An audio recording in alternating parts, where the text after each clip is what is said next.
Guess where we're at this week, guys, for our summer travel series? We're in Louisville, Kentucky. Check out the awesome skyline right here. Let's get into it.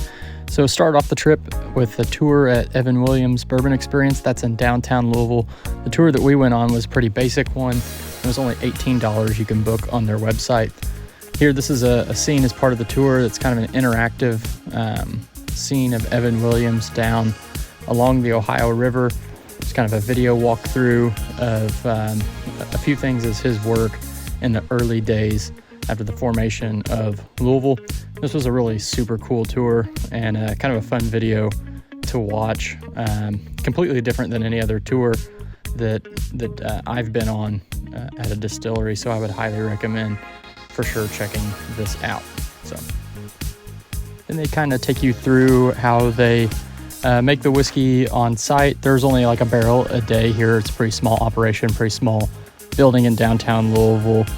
Most of the other stuff for Heaven Hill is made at the Bernheim Distillery south of Louisville, but they do have some equipment set up here. Kind of cool to take a look through all of it. This by far was my favorite part of this tour.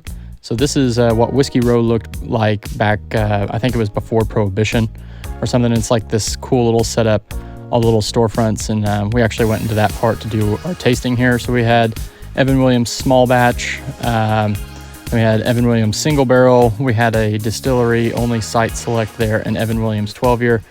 My favorite actually ended up just being the regular old single barrel. So then we walked through the gift shop. There was all kinds of cool things. These are some distillery, on-site distillery only bottles. They were pretty cool. Prices kind of varied on them. They were a little bit higher than I usually want to spend. After you do this tour, you are able to purchase an Evan Williams 12-year. So that's always available in the gift shop. You just have to walk up to the cash register and ask them for one. And I think it was actually $150. So I passed on it, especially after tasting it. But still, it'd be a pretty cool bottle to have. Then we went over to Copper and Kings. This is our tour guide here, just kind of kicking things off. This is a brandy distillery that's in downtown Louisville. I think this tour was about $25, and you can book that on their website. So they make all kinds of cool brandies, and then they actually will source some bourbons that they will finish in apple brandy casks. So as we kind of get started here, it was kind of warm for this tour because much of the facility is kind of outside and so forth. Sorry for a little blurriness here. It was a pretty sunshiny day that wasn't conducive for filming, but this is kind of a look at the manufacturing part of bourbon, where the stills are and where they kind of barrel it before it is aged. It is aged. The brandies are aged downstairs, kind of almost cellar-like, and we'll get to that here in a moment. But those are some barrels that they were just filling that day. Those three stills, I can't remember the names now, but they were all named, which was kind of cool. But this tour allowed for us to have some brandy as well. We'll get to that towards the end of this part of the video. But really cool. Here we are walking through kind of like the rick house, which is kind of underground and dark. One unique thing that they do is they'll play music during the aging process. So they had a playlist going on, listening to different music, and barrels were just everywhere, and this place smelled great. So I would highly recommend checking out Copper and Kings because it was pretty unique and pretty cool. You know, brandy was not something that I was all too familiar with. I live near Starlight Distillery, and they've made brandy for years, but that was kind of the extent of my knowledge and experience with it. But Copper and Kings had a great tour and a lot of great information, and this place just smelled incredible. Of course, brandy being made from fruit juice and so forth instead of grains, but otherwise it's pretty similar to bourbon. And it was pretty cool to check out the barrels and just kind of be, you know, near some of the rick houses and just kind of be able to interact with these barrels. They didn't care if you kind of walked up and nudged them a little bit or got as close as you wanted to check them out. And we did find a couple cool barrel heads here in a moment.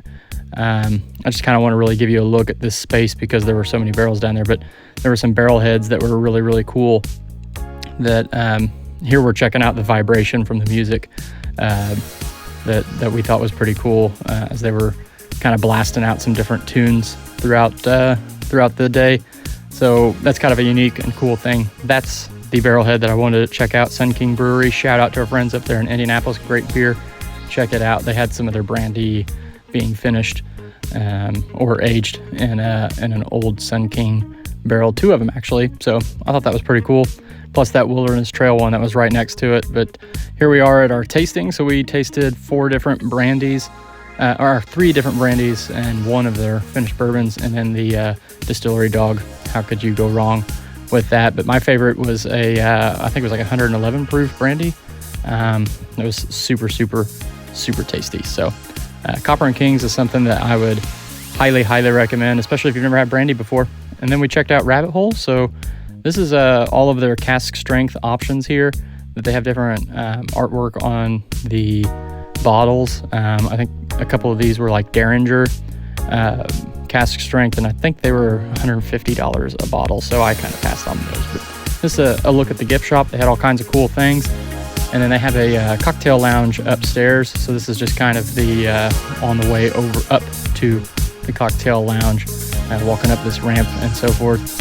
And then another look at some more of the bottles that they had with the artwork. Kind of a cool thing. If you're into cigars, they had cigars as well. And then once again, this is on our way up to the cocktail lounge. You take a little elevator there and you can get a peek at some of the operations that are going on there. There's a still there and some of the distillery equipment going on. Those are some people below us on a tour around the mash. And just a really cool atmosphere. They have it kind of all open so you can look at it on your way up to the lounge. And this lounge, we're going to show you here in a second, is super impressive. Look at that. Love the view there. We sat on a table, and a flight of their products was only $20. So I thought that was pretty awesome. A great deal, and really enjoyed it. So Louisville's a really cool town. Really encourage you guys to check it out. Go to visitlouisville.com to kind of take a look at everything that you can do during your stay. We did stay in the Butchertown area, which was super cool, super safe. We're around Butchertown, Nulu, and there were a lot of cool shops, a lot of cool pubs around. We also ended up going to Michter's. I didn't film there. And we just walked through the gift shop at Old Forester.